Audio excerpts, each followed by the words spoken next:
მოგესალმებით, თქვენ უყურებთ გადაცემა ალგორითმს, მე ვარ ვასილ ბაქრაძე.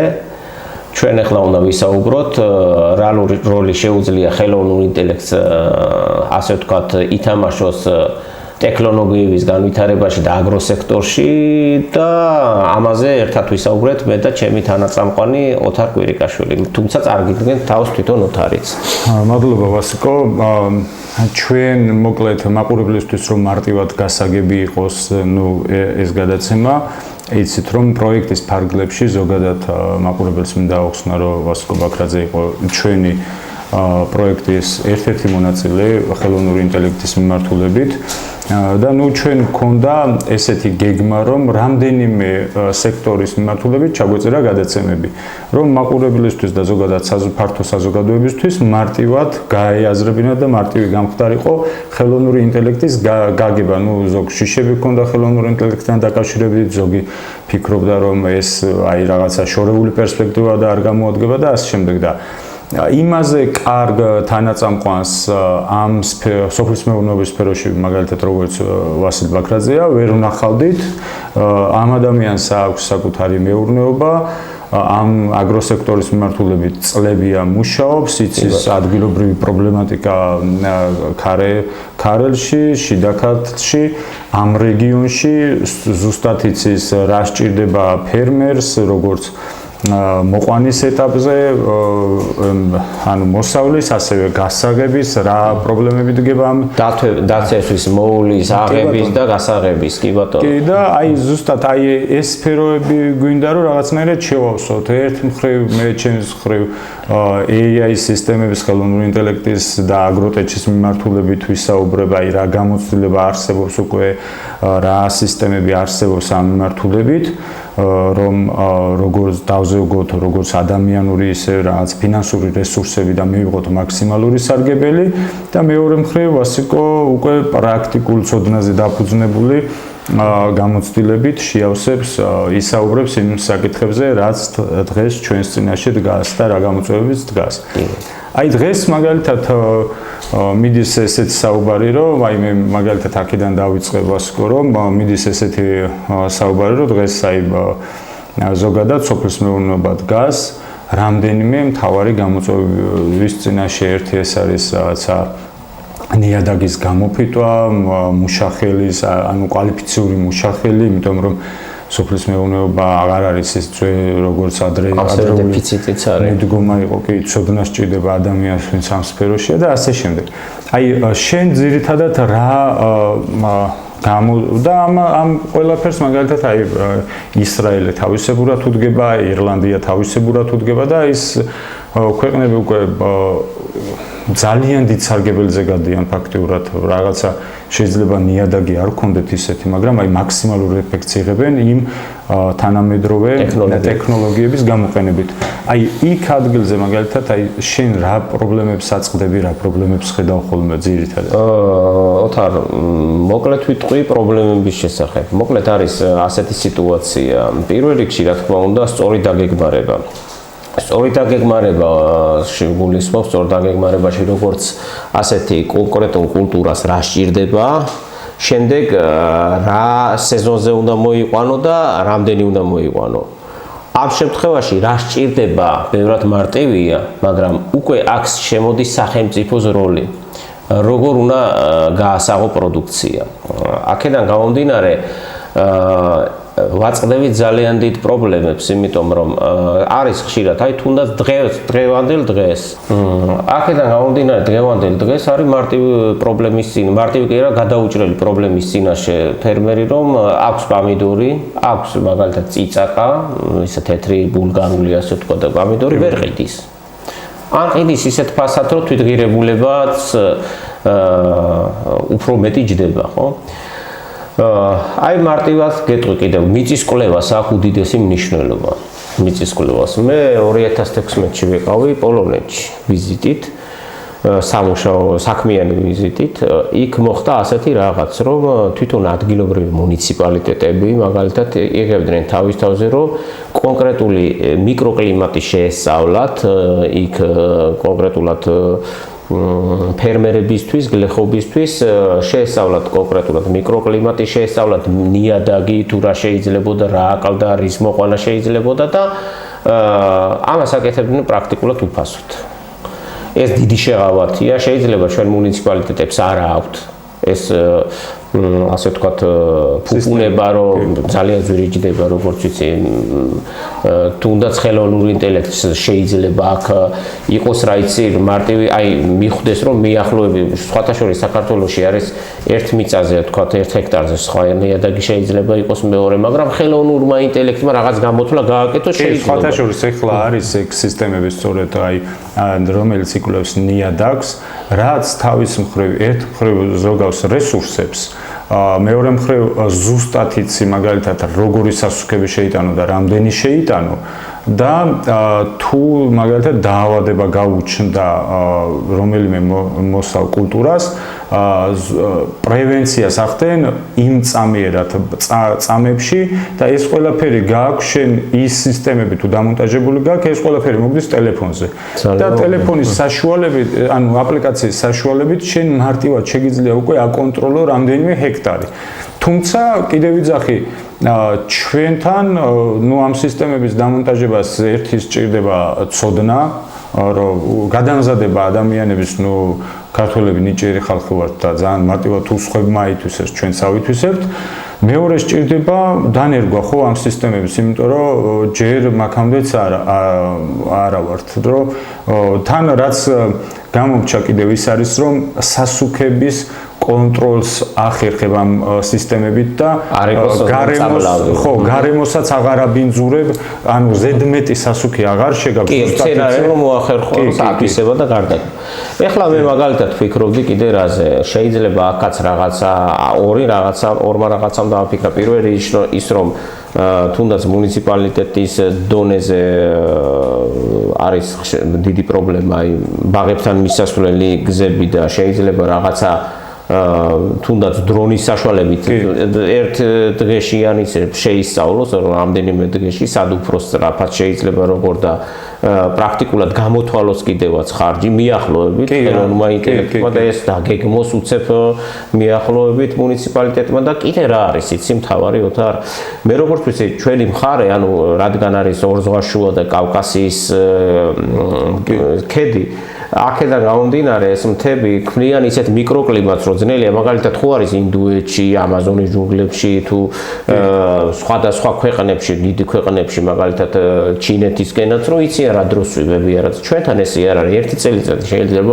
რადიკალურად განსხვავდებოდეს მეორე წლისგან. თუმცა უყურე რა ხდება ამ შემთხვევაში შეიძლება აი ეს ამინდები, სხვადასხვა ამინდები იწევს სხვადასხვა დაავადებას. მაგალითად გვალვები ერთ დაავადებას უხინალექი მეორე. ხელოვნური ინტელექტის საშუალებით შეიძლება წინასწარ მოგცეს ინფორმაცია, ანუ შეისწავლოს რა ამეთში რა არის და როგორ შეემზადოს ფერმერი. ეს ჩვეულებრივად მაგალითად ეძახიან ფიტოპტორას დაავადებას კიბოს იგივე, რომ აი თუ გვიან მიხედე აზრი აღარ აქვს. და წინასწარ ასე ვთქვათ შეიმუშაოს ზომები და მოგაწოდოს ინფორმაცია, რომ შეემზადო ამ დაავადებასთან, იმიტომ რომ კლიმატი უწყობს ხელს ამ დაავადებას. სხვათა შორის ისრაელს აქვს მსგავსი სისტემები უკვე დანერგილი, 2 თუ 3 კომპანია მუშაობს მაგ მიმართულებით, რომელიც იკვლევს ესე იგი, აი რაც ახსენე ვასკო, ზუსტად მაგ მიმართულებით. ამინდი პლუს დაავადებები და ამინდი დაავადებას უწყობს პროვოცირებას და ხელშეწყობას. მიხედვით ახდენს პროგნოზირებას, ითვლის წინათვეების ამინდებს, როგორი ამინდები იყო ადარებს და შემდეგ უკვე ნიადაგს იკვლევს. აი ზუსტად ეგ მაღაზია პირდაპირ აგებული, აი ხო არც გქონდა ამ სისტემის შესახებ, აი ისრაელს აქვს და მე შეგვიძლია ჩვენ აი თავისთავად მოიტანა, ანუ რა არის საჭირო ელემენტარული დაფიქრება უნდა და ისრაელი უკვე გზას ადგას და სხვათა შორის წრეთოვანი სისტემა ისრაელის მოგონილია და და სხვათა შორის 75% ზოგავენ წყლისას. კი, აი უნდა მეთქვა, ანუ უყურე ისრაელში დღესდღეობით იმდენი მოსავალი მოყავთ, რომ წარმოუდგენელი იყო წვეთოვანი სისტემის და სანამი სისტემის გარეშე. თუმცა ესეც შემთხვევით დაუნახავთ, ხო იცი, მე როგორც ვიცი ისტორია, ერთი ქალაქიდან მეორე ქალაქში გადიოდა მილსადენი იყო და დაინახეს პატარა ოაზისივით ერთ ადგილზე. და დაინახეს რომ წვეთავდა.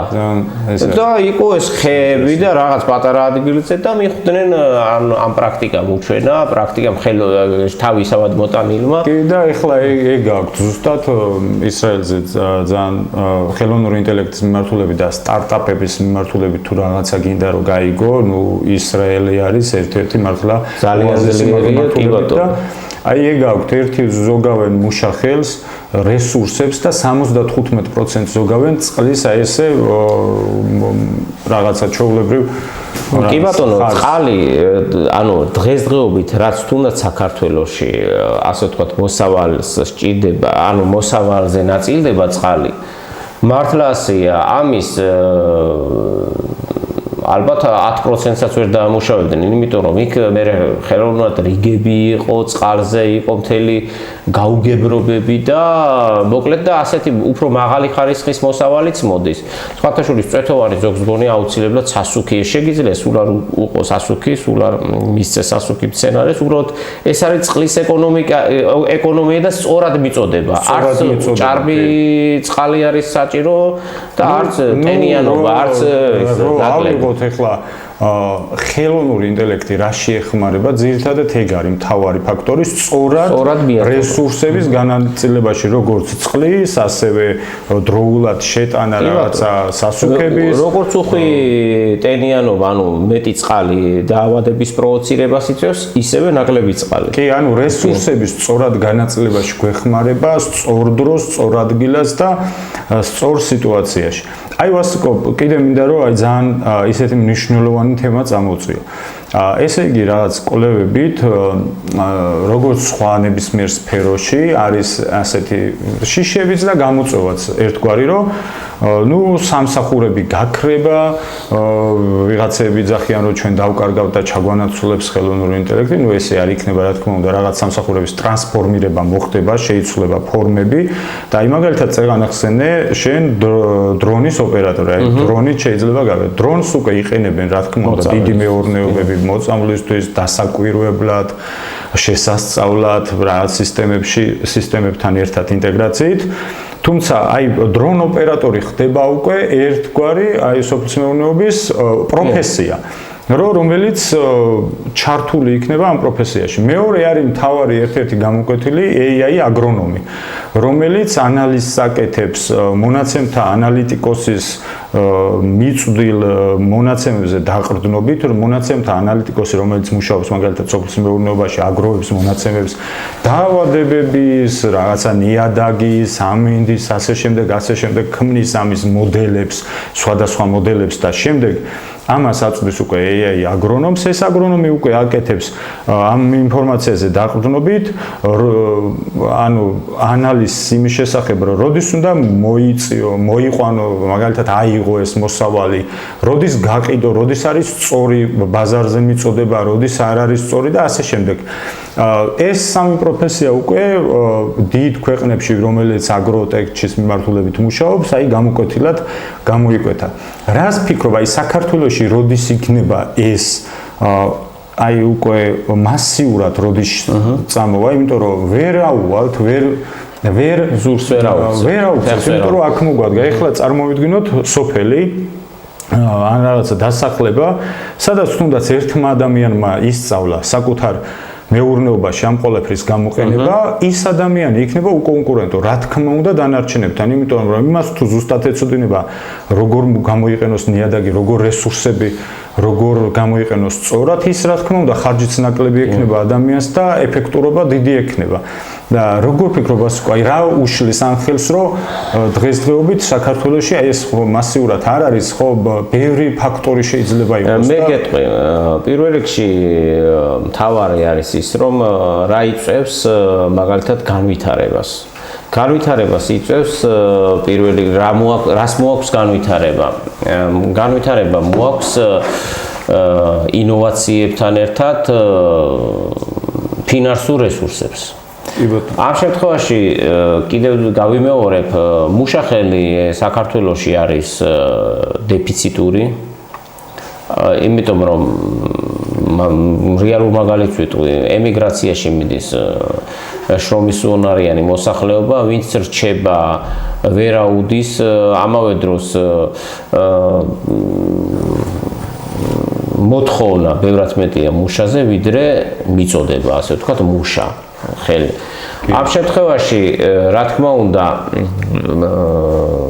თვითღირებულება პროდუქტისა იმატებს და ფასები ეცემა. ასე ვთქვათ, მოყვანილი საქონლის ფასები ეცემა. აქედან გამომდინარე, თვითონ ფერმერი გლეხი იძულებულია ან მიწა გაყიდოს, ან უკან დაიხეოს, რაღაც მოდერნიზება მოახდინოს, მაგრამ ამ მოდერნიზებას ისევ და ისევ ვიძახი, რომ სჭირდება ფინანსები. რა გჭირდება პირველ რიგში? ეს აუცილებელია და თანამედროვე აგრობიზნესში გარდაუვალია, რომ თუ არა უწყებ ხე როგორც ახალი ერა იწყება, ხო და ახალი ერა იწყება ყველა სფეროში, მათ შორის აგრობიზნესში. თუ არა უწყებ ხე ვერაფერს ვერ მიაღწევ და გაკოტრდები ელემენტარულად და გაკოტრდები ჩვენი გაკოტრება, ანუ აგრობიზნესის გაკოტრება საქართველოში ავტომატურად სხვა სფეროებზეც აისახება, ხო? თავისთავად საქართველოს ანუ პირველ რიგში მე ვფიქრობ ასეთ რაღაცას, მე ვფიქრობ პირველ რიგში იმას, რომ ელემენტარულად ქართველ ფერმერს გრეს თავისი ბაზარი უნდა დაუთმონ და ეს უკვე ყველაფერს ასე ვთქვათ დაალაგებს, იმიტომ რომ დამერწმუნე, აი რომ ამობენ ქართველი კაცი ზარმაცი არის დიდი ტყუილი. მე ვიცი ადამიანები, რომელიც დილას რომ მიღვიძებს, უბრალოდ ელემენტარული შესვენება უნდა და საღამოს აგრძელებს თავის ბაღში მუშაობას, მუშასთან ერთად ამხელა სამუშაო ადგილებს ქმნიან, თუმცა მოყვანილ პროდუქციას ხშირად იმაზე იაფად ყიდიან, ვიდრე ეს ჩდება, რომ ვიდრე თვითღირებულება. რის თქმა მინდა, აი საბოლოო ჯამში სადამდე მინდა მივიდე. მოკლედ თუ სამუშაო ადგილების დეფიციტზე არ არის ლაპარაკი, იმიტომ რომ პირიქით მოთხოვნადია და ვერაუდის მუშახელი არ არის საკმარისი, ბევრად მეტი დოვლათის შექმნა შეგვიძლია. აუცილებლად ჩვენ ვითარებაში საქართველოში ძალიან დაბალ დონეზეა განვითარებული სასათბური მეურნეობა და სამაცივრე მეურნეობა. კი, მაგას მეც ვარდებული რომ არ ვიყენებ. ჯერჯერობით ეს საფრთხე არ არის. პირიქით ეს საჭიროც არის ეს ხელოვნური ინტელექტი და საჭიროც არის ამ სფეროში რა, საჭიროც არის ეს ტექნოლოგიები, იმიტომ რომ კონკურენციას ვერ გაუწევთ. შეიძლება ამ ეტაპზე მაინც რომ მისცენ საშუალება ქართველ ფერმერს და გლეხს, რომ მაგალითად როდესაც შემოდის და არ აქვს დასაწყობების საშუალება ან ხო ხდები რა სამაცივრე მეურნეობისა, ნელ-ნელა მაგალითად 2-3 თვის განმავლობაში, 4 თვის განმავლობაში ჩვენივე ბაზარი მაინც რო დაგვითმონ, ხო? ქართული ბაზარი ქართველს. ამ შემთხვევაში რა მოხდება, იცი? შემდეგ უკვე ეს სყიდველობით უნარიანობა რომ გაიზრდება ფერმერში და გლეხში, ფერმერს უკვე შეიძლება რომ იფიქროს სასათბურე მეურნეობაზე, იფიქროს თუნდაც სამაცივრე მეურნეობაზე, თუნდაც აი ამ დრონების სწორად გამოყენებაზე, ამინდი, აი პრაქტიკულად ყველაფრის განსაზღვრელია სოფლის მეურნეობაში. ამ ყველაფერში და წარმოიდგინე რამხელა დოვლათი შეექმნება ხო და პირიქით შერასაც ამბობ და ეს არის აუცილებელი. მორატორიუმივით იძახი რომ რაღაცა პერიოდი სახელმწიფომ თუნდაც აი რასაც სახელმწიფო ვალდებულია ხელი შეუწყოს პროტექციონიზმს, რაღაცა პროტექციონიზმის ელემენტები იმისაც, რომ წაახალისოს ადგილობრივი ფერმერი. ვალდებულიც არის და გეტყვი რატომ. ავიღოთ მაგალითად შიდა ქართლი, არწავალ შორს, სადაც არის აგრომეურნეობა განვითარებული, ხო? აი შიდა ქართლი არის სად დასაქმებული ძირითადად ხალხი. აი ჩამოგითვლი და ნახავ თუ ვცდები. პირველ რიგში არის თვითდასაქმებულები, შემდეგ ფერმერები, რომლებსაც თავის მუშაობენ მუშები, არის აგრომაღაზიები ძალიან ბევრი და არის ბანკები. აბა მიდი ბანკში სტატისტიკა მოითხოვე ძირითადად რაზე გაიცემა სესხი. გაიცემა აგროსესხები. აგროსესხები რომ შეწყდეს წარმოიდგინე, ბანკები ბევრი დაიხურება, ხო, ფილიალები ან შეკვეცილად იმუშავებს, ხო ხდები, სამუშაო ადგილები ქრება. უდიდესი უმრავლესობა ჩვენს სფეროში. იმიტომ რომ აგროსექტორზეა აგროსექტორზეა მიბმული შიდა ქართლში ბევრი ბიზნესი მოკლედ. კი, მაღაზიებიც. მარტივ მაგალითს გეტყვი, ის მუშა მაღაზიაში ვერ შევა, რესტორანში ვერ შევა, იმიტომ რომ ის ფინანსები აძლევს საშუალებას რემონტს ვერ გააკეთებს, წამალს ისე ვერ, ანუ ყველა სფეროზე აისახება, მიხვდი? ხო და პირიქით ამ შემთხვევაში ავტომატურად თუნდაც ეს ამის შიში კი არა, პირიქით საჭიროებაა რომ მუშახელის დეფიციტზე კი არ არის აქ შიში, პირიქით მუშახელის ანუ როგორ თქვი, უმშევარი დარჩება კი არა, პირიქით დეფიციტია, კი. ანუ ხელოვნური ამ ეტაპზე ეს საშიშროება არ არის. შიში რომ თითქოს ადამიანებს ეუბნებიან რომ აი ხელოვნური ინტელექტი ჩაგანაცვლეს და რაღაცა ჩვენთან ეს საშიშროება ამ ეტაპზე არ არის. არ ადგას და კიდე ერთი ძალიან მნიშვნელოვანი თემა რაც ქმნის ამ სისტემების დამონტაჟების პრობლემას და ეს უნდა მეთქვა. ნუ ერთი ეგ სახელმწიფონება მთავარი ალბათ აუცილებლად სახელმწიფოს როლი არის განუსახელებელი. მაგრამ მეორე არის კიდე ერთ-ერთი უმთავრესი აი ელექტრონულად არა გვაქვს გაციფრულებული მონაცემები. ჩვენ არ ვიცით ზუსტად რომ მაგალითად ერთი რომ მოასავალდე სად როგორი ნიადაგი გვაქვს რომ აი დავაყენოთ სისტემები და ზუსტად ვიცოდეთ რომ აი აქ ესეთი ნიადაგი აი წეგან რასაც იძახდი რომ 1 ჰექტარზე შეიძლება სხვადასხვა სახის ნიადაგი იყოს სახელმწიფოს არა აქ ეს მოკლეული და თუ რამეა მოკლეული ამ ეტაპზე არის ქაღალდზე. ძალიან ძვირიჭდება მიწის ნიადაგის კვლევა და ამიტომ ეს არის ქაღალდზე. იმისაც რომ ხელოვნური ინტელექტის სისტემებმა კარგად შეძლონ მუშაობა და შენ ააგო კარგი სისტემა, ეს უნდა იყოს ინტერნეტში.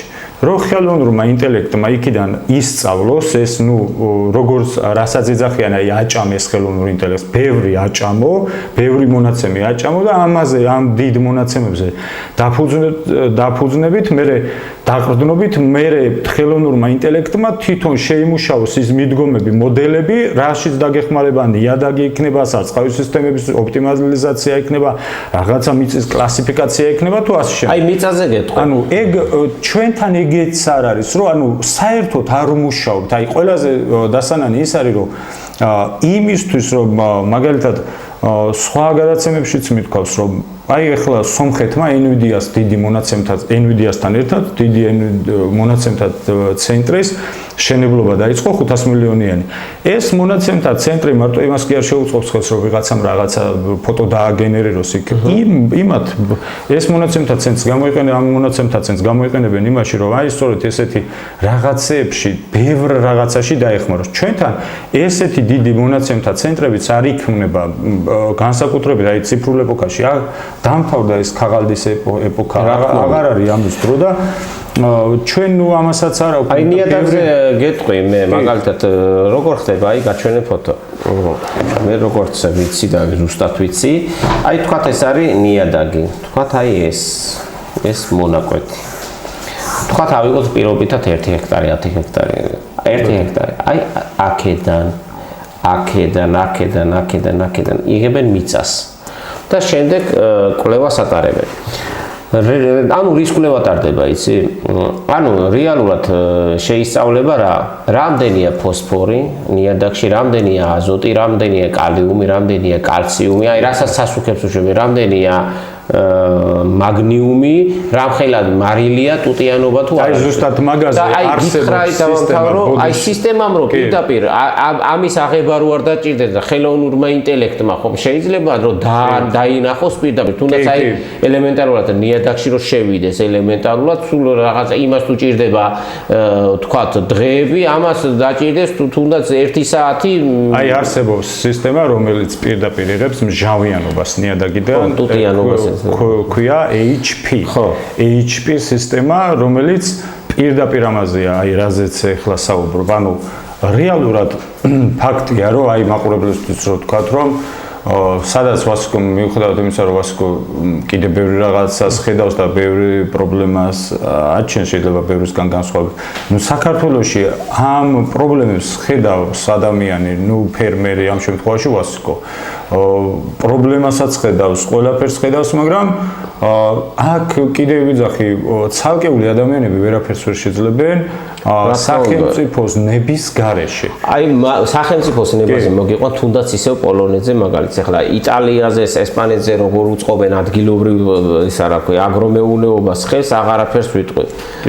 პოლონეთზე მოვიყვან მაგალითს, პირდაპირ მოვიყვანეს ასეთი მაგალითი. სახელმწიფო ადგენს მაგალითად ჭარბი მოსავალი რომ არ შეიქმნას რამდენი ტონა უნდა აწარმოოს და შემდეგ ფართობების მიხედვით მე როგორც მითხრეს პოლონეთში უნაწილებენ აი რამდენი შეგიძლია რა მოიყვანო. თუმცა პროგნოზირებადი ფასებიც გაქვს. და მაგალითად ერთ წელიწადს თუ და ევროკავშირის ბაზარზე გააქვთ და პირდაპირ ემადლიერებიან, იმიტომ რომ ევროკავშირის ბაზარმაო ჩვენო აი ასეთი სიტყვები აქვს, ჭანჭიკი ვართო, მაგრამ იმდენად ააშენაო და იმდენად გაგმართა წელშიო რა, რომ ვერც კი წარმოიდგინეთო ჩვენი სახელმწიფო წელში გაიშალა ამ ბაზრის წყალობით. ეგრეც არის. ხო, არა, ძალიან დიდი და მონაცემები ყავდათ მოყვანილი, სტატისტიკური ასე შემდეგ. რას ამბობენ უყურებოთან? ამბობენ მარტივ რაღაცას. წინა წელსო მე როდესაც ვიყავი 2016 წელი იყო თუ არ ვცდები. არა, არ ვცდები 2016 წელი იყო და ასეთი რაღაც გითხრათ. წინა წელსო ქონა ეს ზოგადი რაოდენობა რომ უთხარითო აი აქედან აქამდე მეტი უკვე არ შეიძლებოდა ეწარმოებინათ ჭარხალზე და რძეზეო. დარჩა წელსო ჭარხალიო, იმიტომ რომ რძეც უკვე ავითვისეთო. სანამ ბაზარს არ აითვისებენ, რომ განუსაზღვრელი რაოდენობით აწარმოონ, რამდენსაც აიტანს უყურერას ვიძახი შიდა ბაზარი პოლონეთის და ის ბაზარი, რომელშიც გააქვთ, ხო, ლიმიტები, ანუ ფერმერს იცავენ იმ გამოწვევისაგან, რომ ფერმერი აწარმოებს, ხო, მაგრამ შეიძლება ისე მოხდეს, რომ აწარმოოს და ერთ მაგალითს მოგიყვან ამერიკისა სხვათა შორის. აწარმოოს იმდენი ფერმერი, იმდენი აწარმოოს, რომ შემდეგ გავიდეს მოგებაზე და თვითონ უღირდეს მომავალ წელსაც დაამუშავოს და ამავე დროს დაასაქმოს მუშახელი და ამაში ვალდებულება უნდა აიღოს სახელმწიფო. უყურე, შენ რო არც მე ჩემ ბაზარს მithმობ, ხო? და არც სხვა ბაზარზე არ მეხმარები ისე თუ შემთხვევით გასულ რაღაცა გამოჩნდება შანსი და შანსი ბოდიში ამ ჟარგონზე სიტუაცია და გადის შენი პროდუქტი, ეს უკვე არ არის ჩვეულებრივი მოვლენა. ანუ შენ უნდა მინიმუმ შენი ბაზარი გეკუთვნოდეს და მინიმალური გათვლები უნდა იყოს შენი წარმოებული პროდუქტი არ იყოს შენივე საწინააღმდეგოდ მომართული და არ იზარალო და თვითღირებულებაზე იაფად არ მოგიწიოს გაყიდო ან საერთოდ ვერ გაყიდო. ეხლა მე როგორც ვიცი ამერიკაში იყო ჭარბი მოსავალის მარცვლეულის და რა გააკეთა იცი სახელმწიფო? როგორც ვიცი მე თუ არ ვცდები სწორად მახსოვს რა და ეგრეც იყო. მოკლედ ხორბალი შეიძინა და ზღვაში გადაყარა. ის ფერმერი არ გაკოტრებული იყო, მიხვდი და ის გლეხი და ფასი დადებოდა ხორბალს, იმიტომ რომ მომავალ წლებში პირიქით ამერიკის სახელმწიფო მისარგებლა, იმიტომ რომ სამუშაო ადგილები არ დაიკარგა. ხო ხვდები და ანუ ძალიან სწორი გათვლა გააკეთა. სამუშაო ადგილები არ დაიკარგა, კიდევ უფრო გაიზარდა მიწების ათვისება და კიდევ უფრო გაიზარდა აგრობიზნესი. აი ვასკო, მე დამიბადა ესეთი კითხვა, ნუ რა დამიბადა. თქვათ არ გითმობს სახელმწიფო და იგივე პოლიტიკას აგრძელებს გასაღების ბაზრის მიმართულებით, რა პოლიტიკაც ეხლა აქვს. რა რესურსები შეიძლება გამოიყენოს შენ, როგორც ერთმა სიტყვაზე ფერმერმა, ან კოოპერატივმა, უფრო მეტი ძალა რო შეიძინოთ, რა ვიცი, იქ თუ არსებობს იმის შესაძლებლობა, ნუ კოოპერატივსაც ხო თავისი გარემოება სჭირდება, რომ კოოპერატივი გააკეთო რაღაც მსგავსი, რომ მაინც კონკურენტუნარიანი იყო შენ ადგილობრივი ბაზრისთვის. ნუ რა თქმა უნდა, რაღაცაში თუ გააქვს იმის საშუალება, რომ ეს რაზეც ვისაუბრეთ, ხელოვნური ინტელექტის სისტემები დანერგო, რა თქმა უნდა, ეს რესურსებს დაგიზარდოს. ძალიან კარგი იქნება, იმიტომ რომ ბევრ რამეში მე ერთმა სხვათა შორის ერთმა აგრომაღაზიის ასე ვთქვათ ფლობელმა მითხრა ასეთი რაღაცა, რომ ბევრი ფერმერი ChatGPT-ით მოდისო და ასე მითხრა ხელოვნურმა ინტელექტმა ისეო და ბევრ ამას ამართლებსო და ბევრ ამას კიდე ცდებაო, მაგრამ იცი რა არის? სწორად დანახვა უნდა, ანუ ხო ხდები რა. ნუ აქ ChatGPT-ზეც არ არის საუბარი, აქ სისტემებზე საუბრობთ, რაც შეიძლება ძვირიჯდებოდეს ერთი ადამიანისთვის, მაგრამ ხო შეიძლება რომ სიტყვაზე 10-მა ფერმერმა ანუ მე რას ვიტყვი, ანუ უცხო არ არის და პირიქით მოთხოვნა არის ფერმერებში. ხდები, ანუ ეს არ არის, აი ხო არის ხანდახან რომ მიუღებელობა აქვს და ეს კარგია, იმას ვიძახე რომ გრძნობენ რომ ხელოვნური ინტელექტი პირიქით შეუძლია ძალიან დადებით მოვლენად იქცეს და ახალი ერა შეიძლება იყოს. ხო, აი მაგას ვიძახე, შენ შეგიძლია რომ თუნდაც 1-10 ფერმერს კონკურენცია გაუწიოთ იმას. კონკურენცია ამ შემთხვევაში მხოლოდ და მხოლოდ ამ ეტაპზე, რა თქმა უნდა, ხელოვნური ინტელექტიც ეგ მოსინჯვა უნდა ამ შემთხვევაში, ამ ვითარებაში, რაში შეიძლება გამოიყენო, თუნდაც მე მაგალითად გამოვიყენებდი იმაში, რომ გამოვათვლევინებდი რა კულტურა შეიძლება წელს გაუშვა, რომ არ იყოს ჭარბი მოსავალი საქართველოში, შეიძლება აი ხელოვნურმა ინტელექტმა და თუნდაც დრონით ვაწარმო ასეთი მოკვლევა დავავალო რა კულტურა გაშვებული, რომ მე იმ კულტურას მოდი ავიღოთ აი ჰიპოთეტურად ძალიან ისე მომავლის პერსპექტივაში, თქვა წარმოვიდგინოთ, რომ უკვე სახელმწიფოში ეს გარემოა, არაფერი არ შეცვლილა, ნუ სახელმწიფო აი ერთ პატარა შენიშვნა შემოვიტან და უყურე მე ისა ობიექტური ვიქნები, აი მოგიყვან მაგალითს. მაგალითად შენ დაგაფინანსეს, შეგიწყეს ხელი, რომ გააკეთო გადაცემა, მოიყვანო წამყვანები, მოიყვანო უпростоრად რესპონდენტები, ისაუბრო თემებზე, დაგაფინანსეს სიტყვაზე მანქანით რომ გახვიდე რაღაცა და ბოლოს უარი ვერ გაუშვა, ის რა ქვია, შენი გადაცემა და ვერ მივიდეს დაახლოებით ასეთი სიტუაცია. აი რატო იცი? შეიძლება დანერგე მომავალი არსებობდეს, რაღაცეები მოგაყვანინო პროდუქცია, მაგრამ ბოლოს ვერ გაასახო. კი, აი ეხლა ხო არის მაგალითად ეს არის მთავარი. შენი ერთ-ერთი გადაცემა ჰქონდა ქართლიჯის, რომელსაც რა ვიცი, მილიონი ნახვა ჰქონდა მე მგონი, სადაც საუბრობდი ამ პრობლემებზე, აი გასაგები. კი ბატონო, რუსული ხახვი იყო და აზერბაიჯანი და რაც, მაგრამ ძირითადად რუსული ხახვი იყო შემოტანილი, მე თურქულით შემოვიდა. კი, აი მაგას ვიძახი სწორედ რა. აი ეხლა თუ მაგალითად იგივე სიტუაცია გრძელდება, თურქული, იქიდან რუსული, იქიდან რაღაცეები მოდის და რაც პრობლემას უქმნის ადგილობრივ ფერმერს. ეხლა წარმოვიდგინოთ ესეთი მომავალი რა, აი სიტყვაზე, შენ გაქვს AI სისტემები, AI აგრონომი ყავს, რომელიც ან შენ თვითონ გაქვს უკვე ეს ცოდნა, რისი მიხედვითაც უკვე სწორ ანალიზს აკეთებ, როდის უნდა მოიყვანო მოსავალი, როდის გაყიდო, ნიადაგი როგორი გაქვს, როდის უნდა შეწამლო, რამდენი სასუქი შეიტანო და ასე შემდეგ. ნუ ამის სისტემები მაგას ძალიან დიდი მნიშვნელობა. ხო, აი ეს სისტემები არსებობს და რესურსებიც სწორად გახარჯო თავიდან ბოლომდე წლიდან წლამდე. მაგალითად, თუნდაც 10%-იც რო იყოს შეღავათი, ეგეც მნიშვნელოვანია. აი ვიძახი, რომ ესეთი სიტუაცია თუ გექნება, გაუწევდი თუ არა, უკვე ეღირებოდა თუ არა, ამ შემთხვევაში გაუწევდი კი არა, ეღირებოდა თუ არა სოფლის მეურნეობის კეთება შენთვის, ამას ექნებოდა პერსპექტივა თუ არა იმ თუნდაც ცუდ სიტუაციაში. აი ახლა გეტყვიოთ, ეგ ჩათვალე რომ აი სწორი შეღავათიანი და ნუ დავითვალოთ სადაც 10-15% შეიძლება მოქცეს შეღავათი. კი ბატონო. არის პროდუქტები, რომელიც მაგალითად 10-15% ძვირი რო ღირდეს, ღირს იმის თქვათ რეალიზება და ამ ვითარებაში შეიძლება რა ერთი ნაბიჯი წით დაგაყენოს და მოგებაზე გაგიყვანოს, მაგრამ მე მეშინია ტენდენციის, მივხვდი, აი ტენდენცია არის ისეთი, რომ არაპროგნოზირებადი ყოველ წელს, აი ხო მოგიყვანე მაგალითი, დღესდღეობით სრული დარწმუნებით შემიძლია გითხრა, რომ ხალხი არიან, ვინც მოიყვანა უმაღლესი ხარისხის პამიდორი და ვერ ყიდის. თეთრი წიწაკა გეუბნებს. და მანდ რაშია პრობლემა? ფასში მარტო? ანუ იმას დაუჯდა. ჭარბი მოსავალია. არა, თვითღირებულება დაუჯდა სიტყვაზე ძვირი, ხო? დაუჯდა სიტყვაზე 5 ლარი პომიდორი. ეხლა უნდა რომ გაყიდოს 6 ლარად.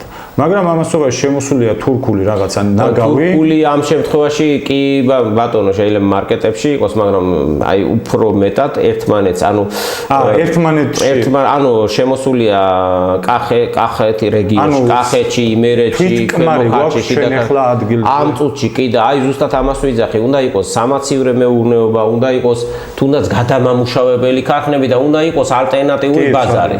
მიხვდი? მაგრამ არის მაგალითად ჩარშა ცოტა აი ხშირია შემთხვევა, აი კარტოფილი მაგალითად, მარტივ მაგალითს მოგიყვან, უკვე რომ ლარს ზემოთ ავიდა, შემოვიდა თუ არ ვწდები 3 ქვეყნიდან. ყოველ შემთხვევაში სხვა ერთი ქვეყანაც რო ავიღოთ, შემოვიდა და ეხლა საკმაოდ დაკლებული აქვს კარტოფილის ფასი. და აქედან გამომდინარე, მე ეხლა გულწრფელად გეუბნები რა, აი სრული გულწრფელობით მე რო უყურებ ამ ხალხს როგორ შრომობს და როგორ ასე ვთქვათ ძალას იტანს და რამხელა საქმეს აკეთებს ქვეყნისთვის, მაგათი ადვოკატი ყოველთვის ვიქნები და ყოველთვის ვიტყვი იმ სიტყვას, რომელიც ჭირდება ქართველ ფერმერს და გლეხს და რას ვიძახი. ანუ უყურე რას აკეთებს დიდ საქმეს. პირველ რიგში ქმნის ქართულ დოვლათს. ამარაგებს ქართულ ბაზრებს, ქართულ მაღაზიებს. ამას დაუმატოთ ასაქმებს ქართველ კაცს და ბოლო-ბოლო მართალი რო თქვა გულწრფელად ემიგრაციაში არ გარბის ქართველი კაცი, ხო? და რავი, ვინ შემოდის შემდეგ რუსი თუ პაკისტანელი თუ ის მეორე სხვა თემაა რა. შეიძლება ცოტა ისე ჩამეთვალოს, მაგრამ ეს რეალური ეროვნული საფრთხეა მე პირდაპირ ვიძახი. ხო და აქედან გამომდინარე, რისი თქმა მინდა, იცი? მე მინდა იმის თქმა, რომ ამ ხალხის მადლიერები უნდა ვიყო და არ უნდა ვაიძულოთ ის აწყობილი მეურნეობა, ასე ვთქვათ, მიატოვონ და გაიქცნენ საზღვარგარეთ, ხო? მე ლარის კურსზე პირდაპირ აისახება. პირდაპირ აისახება, თუ არ წარმოიდგენე, აქ რო შემოდის პამიდრის და კარტოფილის სახით, როგორ გავა უკან, ხო? აქედან გამომდინარე, მე მარტივ რამეს ვიძახი. ხელოვნური ინტელექტი, თუნდაც იმ მარტივ რაღაცას ვიტყვი და აი ძალიან კარგიც არის. ხელოვნური ინტელექტს ბოლო-ბოლო ყოველწლიური რო ანალიზი რო გააკეთებინო და ის მიზეზი რო თქვა თუ არ ვწდები ამის მოხავდათ მიზეზი რო არ გვაძლევენ ფერმერების სწორ სტატისტიკას და ამიტომ შემოგვაქვს და ასე შემდეგ. ამაზე მარტივი რა არის? ეხლა მე ვხედავ და ყველა ხედავს, ყველა მიწის რო ხო, 2 x 2 4-ია, ხო, მაგრამ გეუნებიან 2+2 უდრის 5-ს, რატო?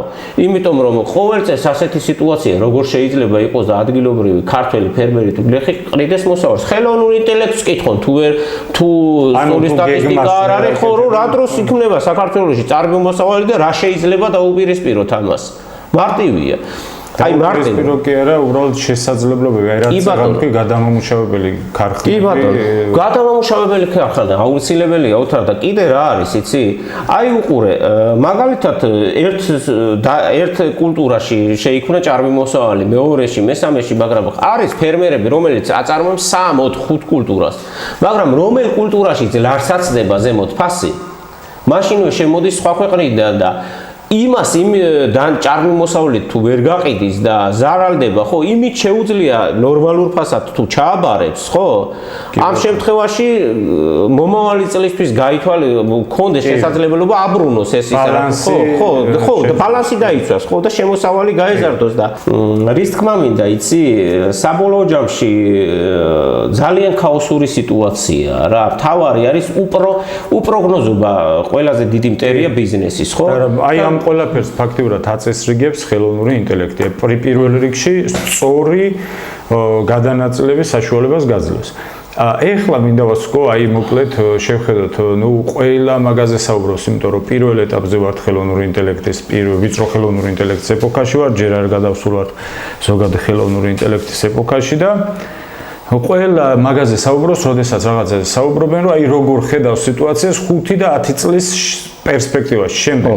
აი შენ როგორ წარმოგიდგენია საქართველოში ამ ყველაფრის გათვალისწინებით, ამ პოლიტიკური ყევების, ქაოსის, რა ვიცი, უბედურების, ამის გათვალისწინებით, ამ პრობლემების გამოწვევების გათვალისწინებით, როგორ ხედავ აგრობიზნესის განვითარებას, აგროტექის განვითარებას, აგროტექნოლოგიები, იმიტომ რომ ტექნოლოგიების გარეშე აგრო მიმართულება ვეღარ იქნება 10 წელში განსაკუთრებულად, იმიტომ რომ ყველაფერს მოიცავს, მაგრამ შეიძლება არასწორი მიმართულებით წავიდეთ, შეიძლება სწორი. არ ვიცი, აი როგორ ხედავ შენ მაგალითად ამ სიტუაციას, აი 10 წლის პერსპექტივაში. 10 წლის პერსპექტივაში მე აი ამ წუთში რაც მომდის თავში, პირველ რიგში რა თქმა უნდა უალტერნატივოა ტექნოლოგიების განვითარება, იმიტომ რომ ტექნოლოგიის განვითარება ჩვეულებრივად რო ავიღოთ თუნდაც რამდენიმე ათწლეული, რაც უფრო ვითარდება ტექნოლოგია, უფრო იზრდება მოსავლიანობა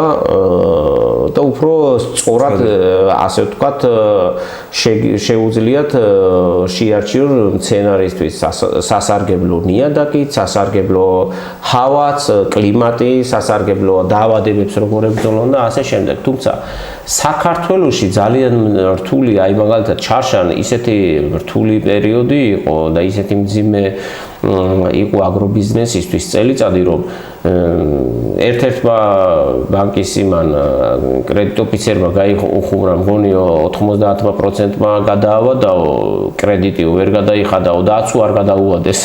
ანუ ხო ყველაფერი ჩანს ამ სიტყვებში. ანუ შარშან იყო საშინელი წელიწადი, ვერ ასე ვთქვათ, ალღოც ვერ აუღეს, ვერ გაასაღეს პროდუქტი, ვერც თუნდაც შარშან მძიმე წელიწადი იმითაც იყო, რომ ამინდები იყო არამდგრადი, ცუდი ამინდები, მაგანაც დააზიანა, ფასები იყო ძალიან ცუდი და ასე შემდეგ რა, არაპროგნოზირებადი ყველაფერი და აქედან გამომდინარე, თუ ესე გაგრძელდა, მე ვიცი ძალიან წარმატებული ფერმერებიც ფიქრობენ, რომ თავი დაანებონ ამ სფეროს. ანუ მაინც არაპროგნოზირებადი გარემოს გამო. ეხლა პროგნოზირებადი გარემო რო იყოს და გეუბნებოდნენ, რომ თვითღირებულება ესე გაგრძელდება, როგორც თვითღირებულება უფრო მეტი დაგიჯდება, ვიდრე პროდუქტის, ასე ვთქვათ, მოყვანა, უпроსწორად რეალიზებიდან მიღებული შემოსავლები, რა თქმა უნდა, ძალიან მძიმე პროგნოზია და ამ შემთხვევაში თუ ასე გაგრძელდა, როგორც ჩარშანდელი წელიწადი იყო, მე ხედავ იმას, რომ ბევრი ძალიან დაანებებს თავს. ეძებენ ალტერნატიულ გზებს, ეძებენ ზოგი ფიქრობს, რომ ბიზნესი შეცვალოს, ზოგი ფიქრობს, მაგრამ რთული ახლა ბიზნესის შეცვლა მაინც მარტივი არ არის, ზოგი ფიქრობს, რომ რამე, ასე ვთქვათ, სამსახური ნორმალური შემოსავლით ნახოს, ან წავიდეს ემიგრაციაში. და ეს პროგნოზი არის არასასურველი და საკმაოდ მძიმე. ასე რომ პირდაპირ ვიძახი, სახელმწიფო ვალდებულია აი ამ პრობლემას თვალი გაუსწოროს და აუცილებლად მოაგვაროს ეს პრობლემა, იმიტომ რომ დღესდღეობით ერთ-ერთი ყველაზე დაუცველი არის აგრობიზნესის წარმომადგენელი არის როგორც ფერმერი, ისე გლეხი. თუმცა როგორ თქვა, აი მარტივ რაღაცას ვიტყვი, მაგალითად რაღაცის განვითარებაში ხო არის რამდენიმე მიმართულება საჭირო. აგრობიზნესში არის კი ბატონო ხელოვნური ინტელექტი, თუნდაც აი დრონის სწორად გამოყენება, ნიადაგის ანალიტიკოსი, ხო?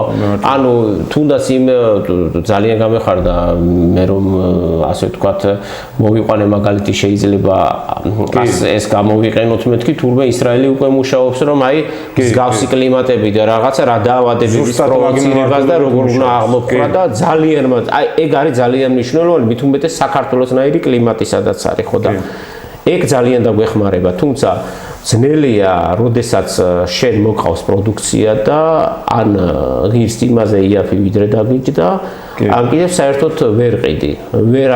არ ყავს, ასე ვთქვათ, მყიდველი პროდუქციას და სხვათა შორის ოთარ, ესეც ხაზგასასმელია, რომ მაღაზიაში ხშირად პროდუქტი დიდ განსხვავებას არ ვერ ხედავს მყიდველი, თქვათ ფერმერი აბარებს 70, 80 თუ 50 თეთრად თუ $2, მაღაზიაში მაინც დაახლოებით 50-20 თეთრით არის განსხვავება, ხო? მაინც ისეთი ძვირი ღირს ნებისმიერი პროდუქტი, ხო ხდები და ამ შემთხვევაში ზარალდება, ხო შეიძლება ნაკლები ღირდეს ცოტა, მაგრამ ისეთი რადიკალური სხვაობა არ არის, როგორც ფერმერი რომ აბარებს პროდუქტს, მაგალითად შეიძლება 50 თეთრად ჩააბაროს პომიდორი ან შეიძლება ლარად, მაგრამ ისა დახალზე 20 თეთრი ან 10 თეთრი იყოს განსხვავება.